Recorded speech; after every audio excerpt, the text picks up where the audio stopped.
noite com Danilo Gentili. No programa de hoje, Márcio Pitiliuk. Vamos falar da guerra Israel-Hamas, os cabos eleitorais, o orgulho do partido e puxando voto para a legenda, o Traja Rigor. Agora recebam ele, que não vai ser candidato porque tem preguiça de fazer campanha. Danilo Gentili.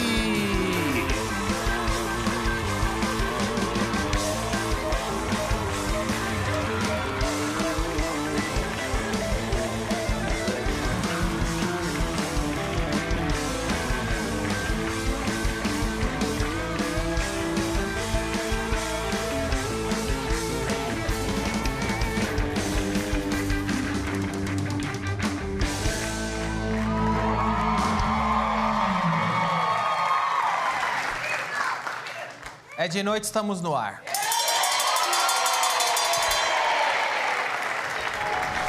Olha aí, sejam todos bem-vindos, viu? Bem-vindas. E se você quiser que eu fale bem-vindos, vai pra puta que pariu, eu não vou falar. Que isso? Novidade! Temos um integrante do nosso programa que entrou em um projeto que está dando o que falar. Sabe quem é? Vocês acham que sou eu com Cariani? Não é, não. Igor, quer explicar isso aqui pro pessoal? Igor! Peraí. É o OnlyFans? Exatamente, o Igor entrou pro OnlyFans, olha aí. Olha aí. Então você está com um projeto novo. Você abriu um OnlyFans. Isso mesmo. Posso mostrar mais fotos aqui do OnlyFans? Mais fotos quentes. Mostra aí, cadê mais fotos? Olha aí! Olha, é uma sensualidade atrás da outra. Tem mais aí? Meu corpo suave. Você é no OnlyFans. Brasil tá de pau duro. Tá esquentando. Você quase mostrou o boneco Josias nessa última aí. É verdade. E o ventríloco, você não sabe quem é. Nem precisou do Wi-Fi pra postar essa foto, porque tem dados sobrando nesse pacote. Tô certo? Ô, Igor, você vende pack do pezinho também ou só mostra o dedão? Eu mostro muita coisa. Um dedo e duas bolas. Que isso? Vamos logo, vamos começar. Olha, siga... Only haters, Siga o Igor. Qual que é o seu Instagram, Igor? Pra quem quiser ver mais fotos. Igorzismo. Igorzismo. E essa foto eu chamei pra atrair pessoas pra minha rede social. Olha aí, Pra eu dar golpe do foguetinho. É o golpe do dedinho. Olha, hoje nós vamos ter uma conversa aqui com um dos maiores especialistas no Holocausto e um historiador de primeira pra gente conversar sobre a guerra do Israel-Hamas e seus desdobramentos. É o Márcio Pitiliuk. Falei, Pitiliuk. Márcio, desculpa, você vai me explicar no sofá como é que eu falo o seu nome direito, tá bom? E o Traja Rigor?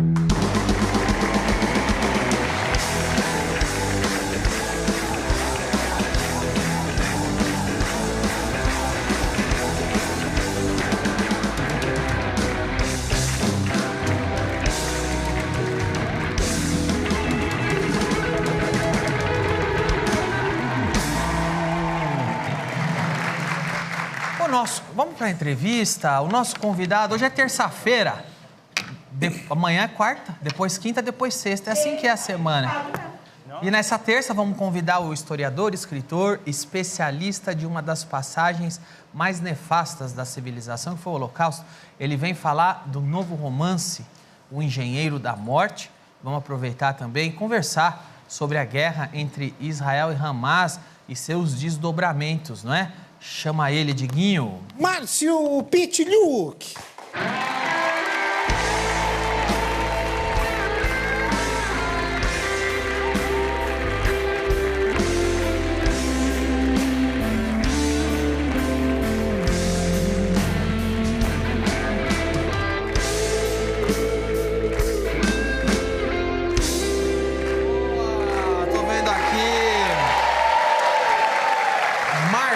Seja bem-vindo. Antes eu queria falar do seu nome, é difícil Então, com analfabeto igual eu falar. É Pitliuk. Pitliuk. Você falou errado também. O que você falou, Diguinho? Pitliuk. Eu falei rápido, mas tá certo. Quando fala rápido, Não falou certo, Mas não. pode chamar Ele falou de Pit. pichuru. Pit. Pit, tá bom. Mas é pichuruco. Pitliuk. Não, que pichuruco? O Igor Pichuruco. falou. Não, o Diguinho falou. Ele é pichuru. Vem cá, mas é Pitluk. Pitliuk. Pitliuk. É o que? É polonês? É... Lituano. Lituano. Pitluk. Pitliuk. Mas pode chamar de dizer? O Pit. que quer dizer?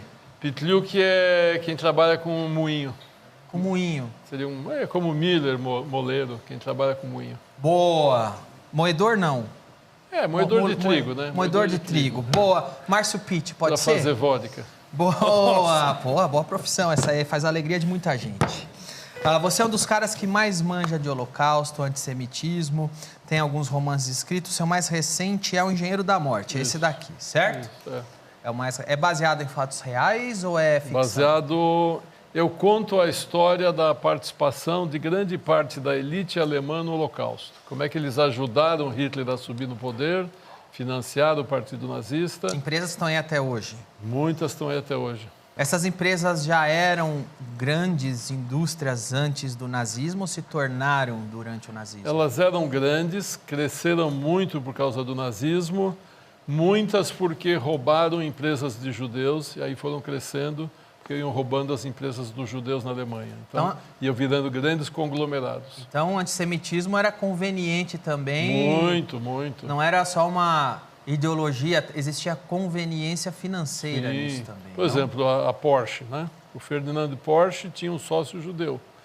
Ele tirou o sócio judeu da empresa e ficou sozinho. Aproveitou o momento. E aí o Hitler falou para ele, vamos fazer um carro popular, e fizeram o Volkswagen.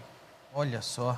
E aí você aborda esse pano de fundo dessa realidade das indústrias sócias do nazismo, vamos dizer assim, é o pano de fundo para esse romance. O que eu escrevo assim nos meus livros, por exemplo, é um romance, eu criei os personagens, mas as coisas se desenrolam, são reais.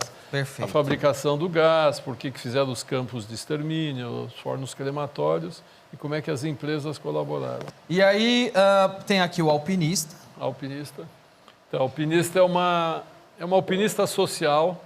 Nesse livro eu conto a participação das mulheres no nazismo. Porque, Danilo, ninguém fala das mulheres. Como se fala do nazismo, você só pensa em homem, né? Você só pensa num soldado da SS matando, torturando. As mulheres tiveram uma participação muito ativa.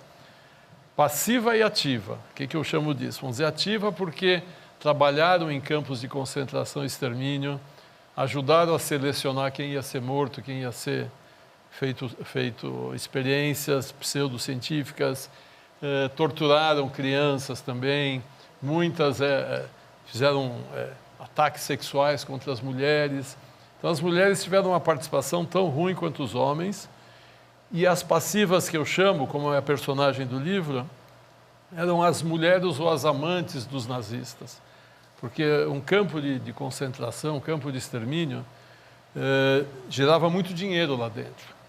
Porque as vítimas chegavam com joias, com o que elas tinham, que os alemães falavam, leve o que você tem de mais valor, porque você vai ser transportado para um outro lugar, não diziam que era para a morte.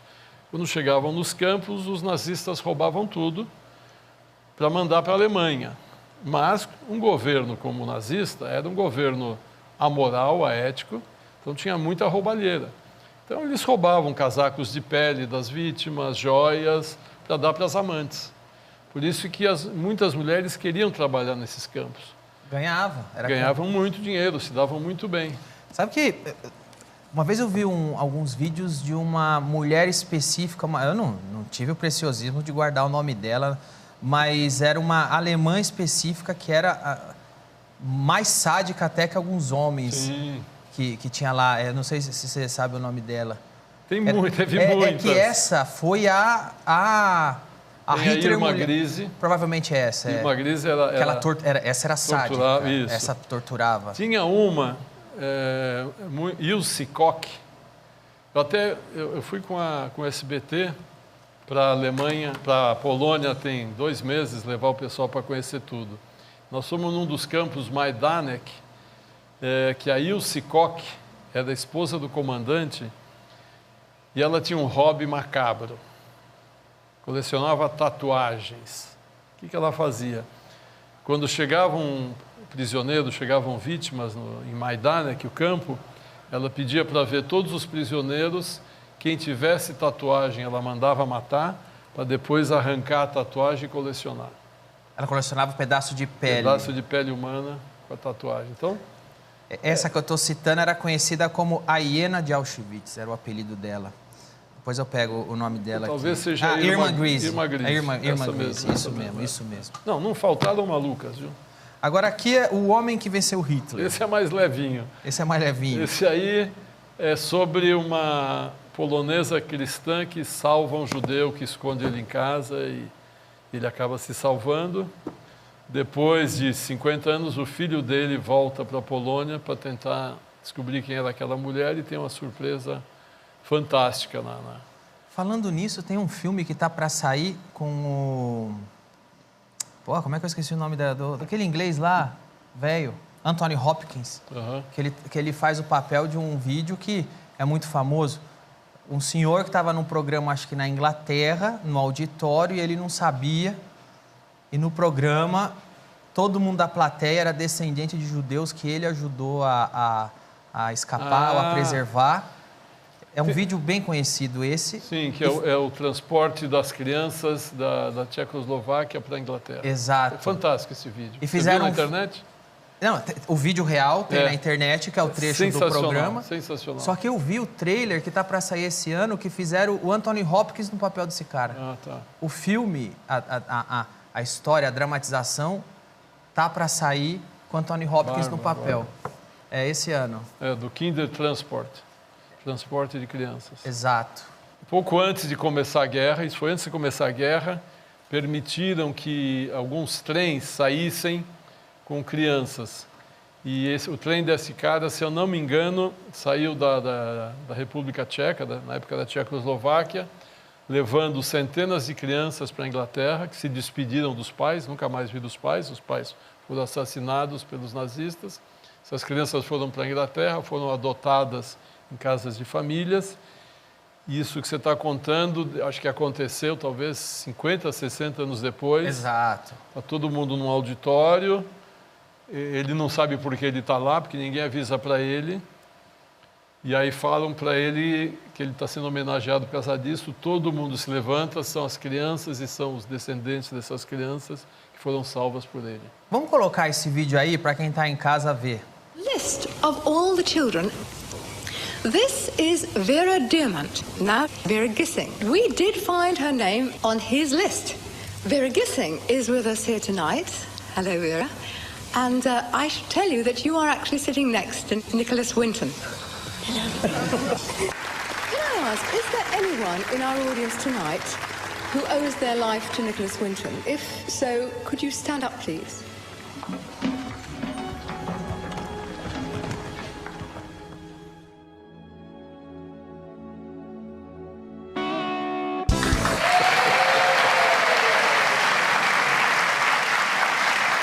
Sabe que eu conheci, olha que história maluca.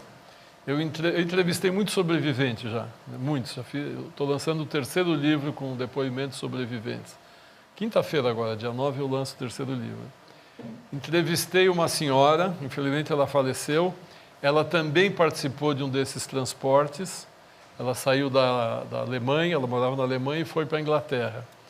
Enquanto ela estava na Alemanha, ela tinha uns 15 anos, mais ou menos, ela estava numa cidadezinha, acho que era Magdeburg, uma cidade assim, saindo da escola com as amiguinhas, com as colegas. Hitler estava visitando a cidade com um séquito, e o Hitler, quando viu aquelas estudantes uniformizadas, ele parou justamente para ela, que era judia, pegou na bochecha dela, apertou, falou: "Esta é uma verdadeira ariana, uma alemã pura, olha que coisa linda." E ela falava, eu tremia de medo, estava apavorada, porque justamente ele foi elogiar justamente a judia da turma. Olha aqui, ela tinha uma história fantástica. Agora, tem uma história eu não sei até hoje se é boato ou se é real, que o Hitler teria uma ascendência judaica. Também Mas você mentira. conhece boato, essa... que ele- Também é mentira. Mentira também. Que teria mãe, teria um amante judeu. É. E é por isso que ele tinha ódio dos judeus. Alguma coisa... eu já ouvi essa Também e boato. outras versões, Ele veio para a especulações. América Latina, também para a América do Sul. Não, um dia eu entrevistei uma historiadora aqui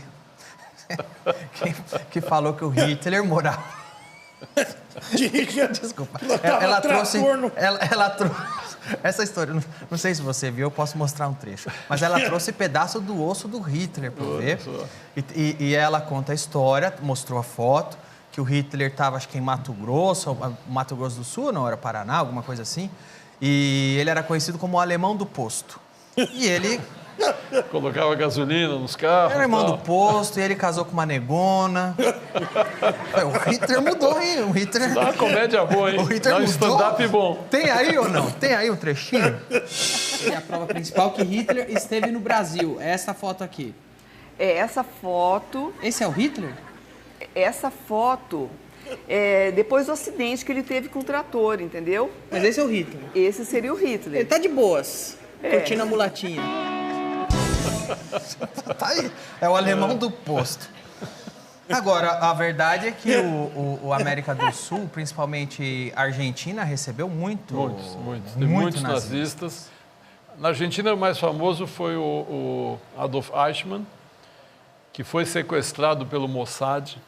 Você conhece essa história? Sim. É espetacular. Mas é legal contar. Então, descobriram que o Adolf Eichmann era um dos mais procurados porque ele era o responsável pela logística do transporte dos judeus. Então, os judeus estavam espalhados pela Europa, milhões foram levados para os campos de extermínio na Polônia e ele era o responsável para fazer os trens chegarem na Polônia, um cara organizadíssimo e tal. Então, ele era um dos mais procurados.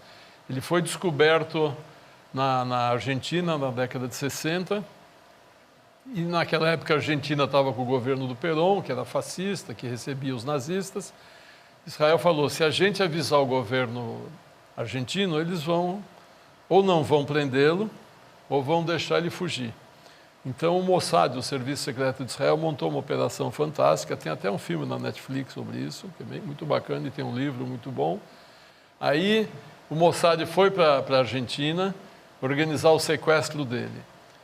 Pegaram uma data que ia ter o aniversário da independência da Argentina, várias autoridades tinham sido convidadas para ir para lá, inclusive o primeiro-ministro de Israel e tal. Então ia ter um avião da El Al, a Companhia Aérea de Israel, ali. Então eles sequestraram o Eichmann, levaram para uma casa, confirmaram que era ele, colocaram uma roupa de comandante, de piloto, sei lá o que, da El Al no Eichmann, doparam ele, deram alguma coisa para ele ficar bem tonto, foram para o aeroporto com ele e falaram, olha, ele bebeu muito, encheu a cara, tomou muito vinho argentino, que é um vinho bom e tal. Então eles não conseguiram, as autoridades, a polícia argentina não conseguiu conversar com ele, embarcaram no avião, só quando o avião pousou em Israel é que eles falaram que tinham capturado o Eichmann. Então, uma operação fantástica. Agora, o Brasil, quando eu era criança, toda semana no Fantástico era o Mengele.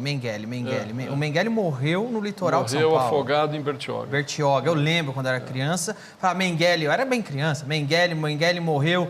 E eu falava, caralho, quem é esse Mengele? Só estão falando nele. Eu achava um nome Mengele, Benguele, mas ele veio da Argentina para o Brasil, não veio direto. Ele ficou entre Paraguai, Chile, Argentina e Brasil. Ele ficava... Porque as pessoas achavam, não, esse pessoal, eles não tinham uma vida boa, eles eram fugitivos, estavam sempre fugindo, sempre perseguidos, tinham que depender de ajuda de pessoas, de famílias e dinheiro de famílias. Então, ele ficava um pouco aqui, um pouco ali, sempre com medo, apavorado que ia ser pego.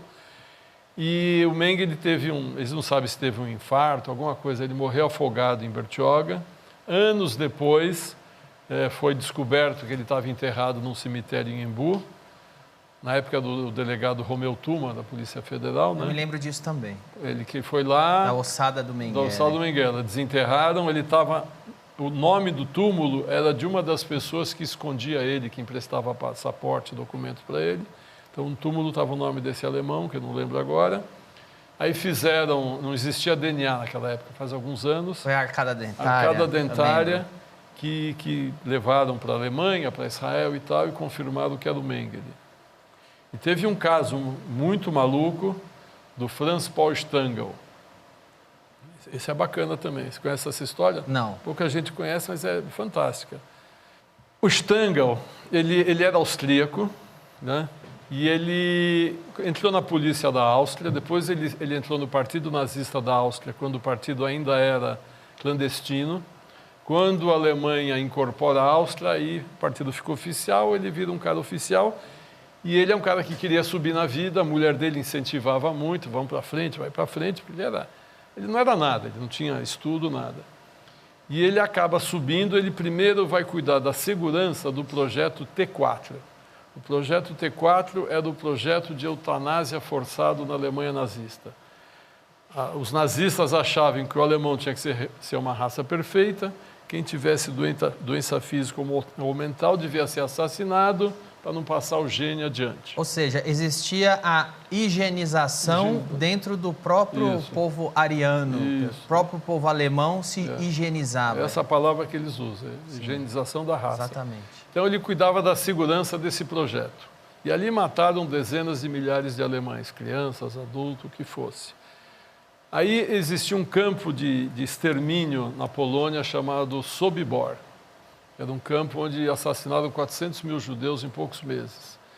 Esse campo era uma bagunça, era desorganizado, então chamaram o Stangl para colocar ordem nesse campo. Ele ficou lá alguns meses. Aí existia um outro campo chamado Treblinka, que nós visitamos aí com o pessoal, onde também estava uma bagunça, e chamaram o Stangl para colocar ordem nesse campo. Aí ele foi para Treblinka. Em Treblinka, eles mataram em 13 meses 900 mil judeus.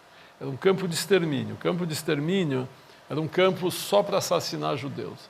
Os judeus desciam do trem, diretamente já iam separados, homens para um lado, mulheres para outro, crianças para outro, e iam direto para as câmaras de gás.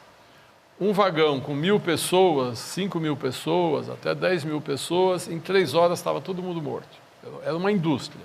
Realmente os alemães montaram uma indústria da morte. E o Stangl organizou isso. Quando acaba a guerra, ele com as 3 filhas e a esposa fogem primeiro para a Síria. Por que para a Síria?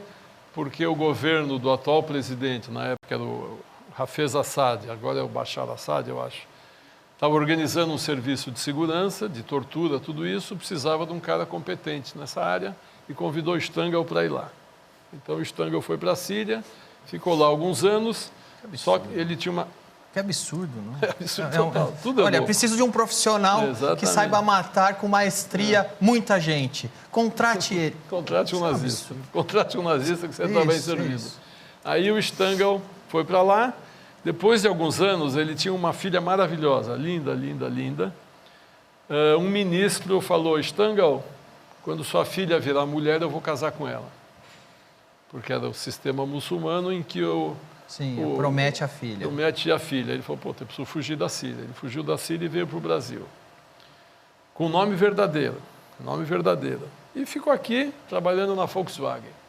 Tinha um cargo na Volkswagen com nome verdadeiro. Até que essa mesma filha, casou com um austríaco. O casamento não deu certo, ela se separou. E o cara que não aceitava a separação e... Foi lá matar o cara. Não, ele foi chantagear o sogro. Ele falou, eu quero tantos dólares, sei lá quanto, por cada judeu que você assassinou. Ele sabia. Quantia em dinheiro, ele sabia tudo. Foi ameaçado de dedurar o cara. Senão eu vou dedurar. O Stangl não acreditou. O cara ligou para parentes na Áustria, que a Áustria avisou o centro Simon Wiesenthal, que caçava nazistas, e vieram para cá e capturaram o Stangl. Agora, tem uma história mais louca por trás disso, muito mais louca, essa aqui é bacana. Então, o Stangl foi preso, levado para a Alemanha, julgado, condenado, mas depois de 2 anos morreu de infarto na prisão da Alemanha. Um sobrevivente do Holocausto, Gabriel Waldman, húngaro, com a mãe, o pai morreu, foi assassinado pelos nazistas, ele veio com a mãe para o Brasil na década de 50. Foi estudar Madureza. Lembra do cursinho de Madureza? Não é da tua geração? Não é da minha geração. Madureza era, a gente fazia os 4 anos do ginásio, os 3 do científico e 1 ano. Era uma loucura que tinha, né? Ele foi estudar, porque ele chegou no Brasil com 16, 17 anos, foi estudar Madureza, e tinha uma alemãzinha linda na classe dele. Ei. Ele começou a namorar com essa alemãzinha, né? Eles tinham 16 anos e tal. Namoraram, a alemãzinha deu um pé na bunda dele depois de uns meses. Ele foi para a Austrália, se formou, foi para a Austrália, tal, fez pós-graduação, voltou para o Brasil, arrumou um emprego na Volkswagen. Quem trabalhava na Volkswagen? A alemãzinha. Ela já tinha se separado, se divorciado, e eles começaram a namorar de novo, ficaram uns meses namorando, ele ia na casa dela, frequentava a casa dela, conhecia o pai, a mãe, as irmãs. Quem era a alemãzinha? Era a menina. Filha do Stangl. Você tá brincando. Mas ele só descobriu isso, ela de novo deu um pé na bunda dele. Uns 2, 3 anos depois, ele está em casa lendo o jornal, quando ele abre o Estadão, Stangl preso no Brasil. Olha quem era meu sogro. Choque Quem era meu do sogro? sogro dele. Ele está escrevendo um livro, vai lançar esse ano esse livro. Que história. Posso trazer ele aqui para você conversar com Vai ele. ser um a prazer. História é... E ele é muito bom falando, ele Vai dá ser um muita prazer. palestra. Agora, você que estudou muito, você consegue me explicar uma coisa que eu nunca entendi? Porque uma das linhas mestres aí do nazismo era a tal superioridade de raça, era buscar a raça perfeita. E o líder disso tudo era o Hitler, que era baixinho, feio, histriônico. Porra, mas esse é o cara que vai conduzir a humanidade à raça perfeita? Mas como é que os caras engoliam isso? É como se minha nutricionista fosse a Thaís Carla. Como é que os caras acreditam? Esse é o cara que está ditando o padrão de beleza e modelo do mundo. Ele tinha 2 grandes qualidades. Ele era muito carismático. Não parece. Não, ele era, porque o pessoal ficava embevecido com ele. Mas seus discursos, ele está sempre... Então, mas era ensaiado isso. Para nós latinos, talvez não seja bom. Para os alemães, talvez seja bom. Parece um cara repugnante, que fala cuspindo, fala gritando, com aquele cabelinho... Tudo ensaiado. Ele ensaiava antes, ele era um ator, ele ensaiava na frente do espelho, os gestos, tal, as poses, tudo aquilo. Era tudo ensaiado. E é uma palhaçada? Era uma palhaçada, mas os alemães compraram isso. Ele falava o que as pessoas queriam ouvir. Isso sim. Isso ele fazia. Ele tanto falava bem, ele falava muito bem com os ricos, com os militares e com os pobres. Um discurso dele no estádio lotava o estádio. Todo mundo ficava maravilhado. Aí ele ia num banquete, falava com esses empresários que eu conto no livro, ficavam maravilhados com ele. Sentava com o exército, ficavam maravilhados. Ele tinha a lábia de falar o que a pessoa quer ouvir. Agora, ele se aproveitou de um sentimento que existia dentro dos alemães, que era o antissemitismo. Ele sabia que os alemães tinham isso dentro deles, se aproveitou disso para culpar os judeus por todos os problemas da Alemanha. Todos os problemas da Alemanha, a culpa era dos judeus. E os alemães falavam, bom, ainda bem que a culpa não é minha, a culpa é dele, vamos matá-los. Agora vamos falar de um assunto mais atual, que é o Israel e Hamas, né? Essa guerra que a gente está fazendo o quê? Um mês já, não? Hoje faz um mês. Hoje faz um mês. Que teve esse ataque onde o Hamas assassinou 1.400 civis, feriu milhares. E de uma maneira, Danilo, a gente tem filmes que a gente não distribui, que sim, as famílias pedem para não distribuir, o próprio governo pede para não distribuir.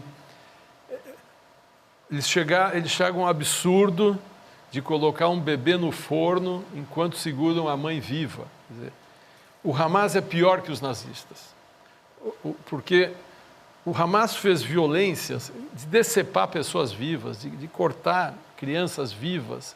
Assim, são coisas inenarráveis. Uma violência que nem os nazistas fizeram. E o que é muito pior, isso que é o muito pior do Hamas, que eu não me conformo que o governo brasileiro não considere o Hamas um grupo terrorista. Porque a ONU diz que não pode. Eu não sabia que a ONU mandava no Brasil. Eu achei que a ONU era um país independente. Então, o Hamas não só fez isso, como ele filmou, ele colocou na internet, ele mandou para os familiares, através do celular das vítimas, para dizer: eu sou um grupo terrorista, eu estou fazendo terror. Quer dizer, o que mais o Hamas precisa fazer para algumas pessoas que defendem essa pseudo-organização, que eles são um grupo de terror. Mas não é só o governo, não, viu? Muita gente. 90% de mainstream de imprensa brasileira, 80%, 90%, tá lá. Os soldados do Hamas, o grupo de libertação do Hamas. Da Palestina. Nós estamos processando dois atores influentes. Uma delas tem mais de 1 milhão de seguidores, porque chegou ao absurdo de dizer que o exército de Israel cometeu esses crimes para culpar o Hamas. Olha o nível de insanidade e antissemitismo que essa pessoa chega. Mas é uma loucura, né? Aí um comediante conta uma piadinha, essas pessoas se ofendem. Nossa, que crueldade! Fez uma piadinha com um grupo que não pode, prendam ele. Uma tremenda fake news. Aí o cara vai, corta a cabeça do nenê, põe o nenê no forno. Que é isso? É um soldado. É da cultura deles. Ele está lutando por liberdade. Não, e dizer que não fez é fake news. Essa fake news pode? Vamos fazer um intervalo rápido e a gente volta para continuar essa conversa. Não sai daí.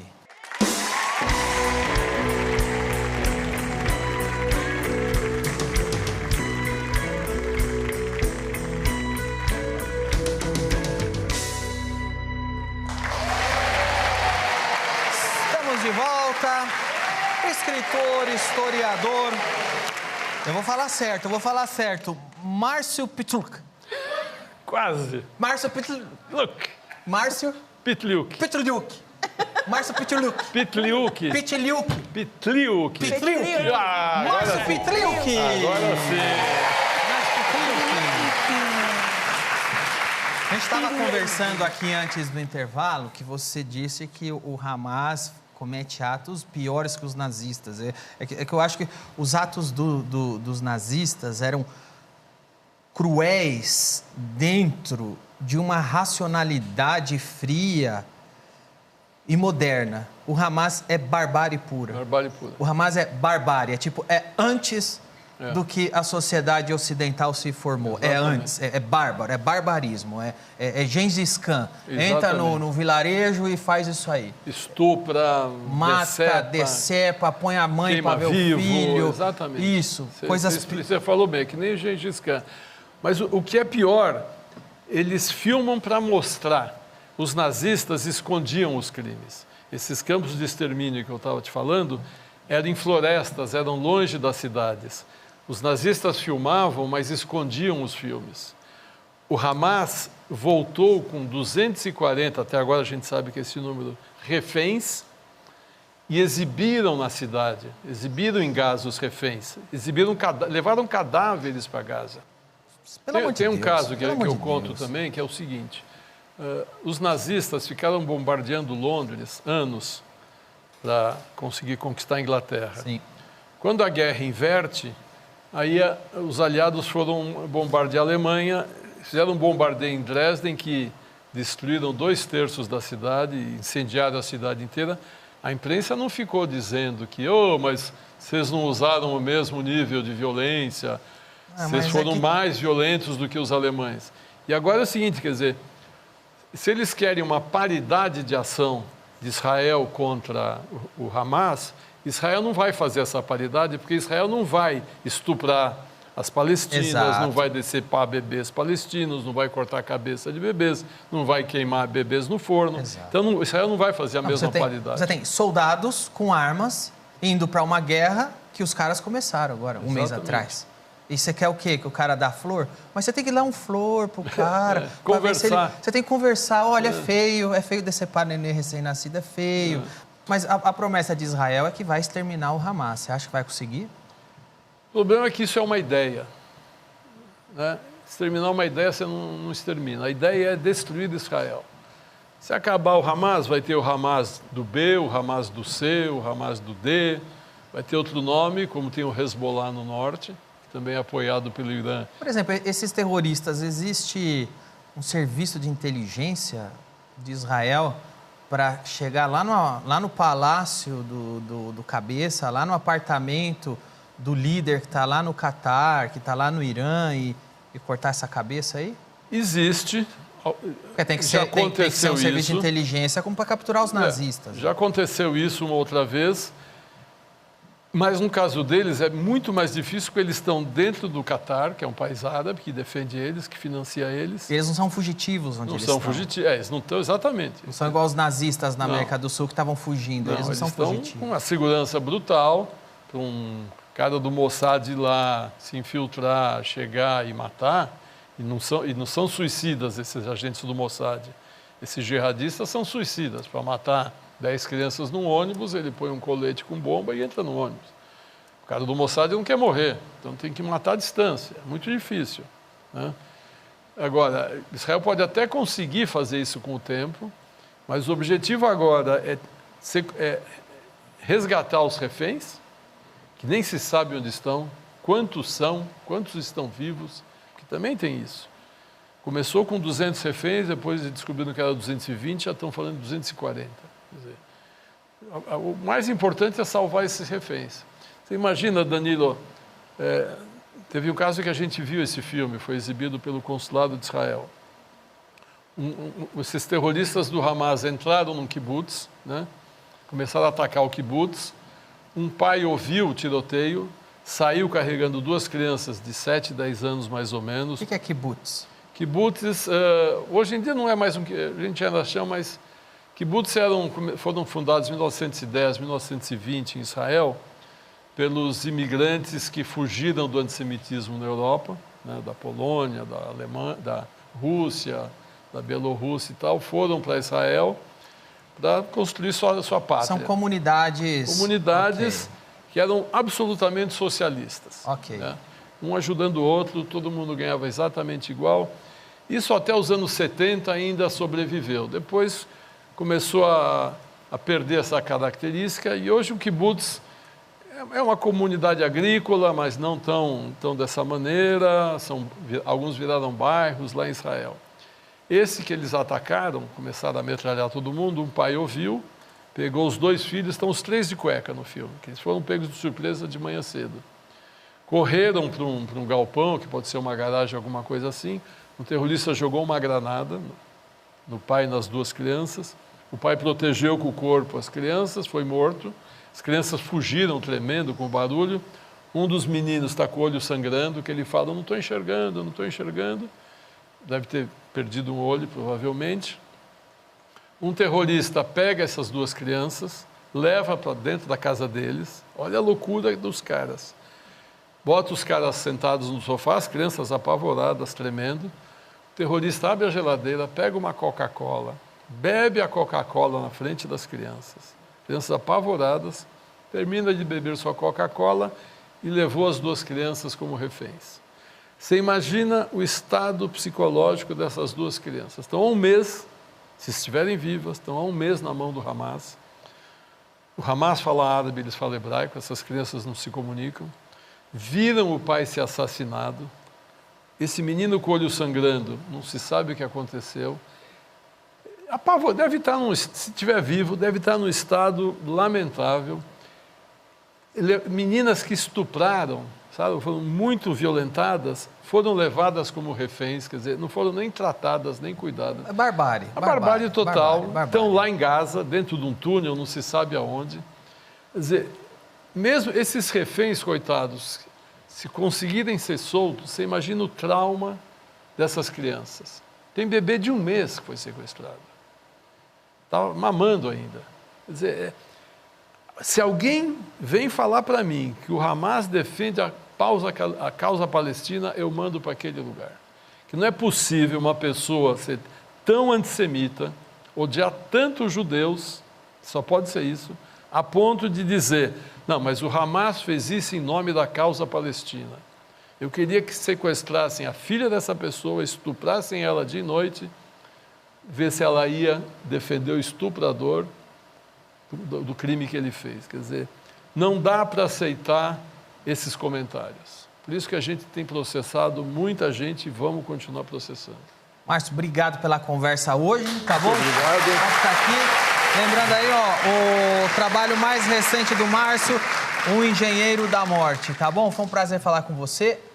Muito obrigado. E fiquem agora com a maior banda de rock da história do Brasil, o Traje a Rigor.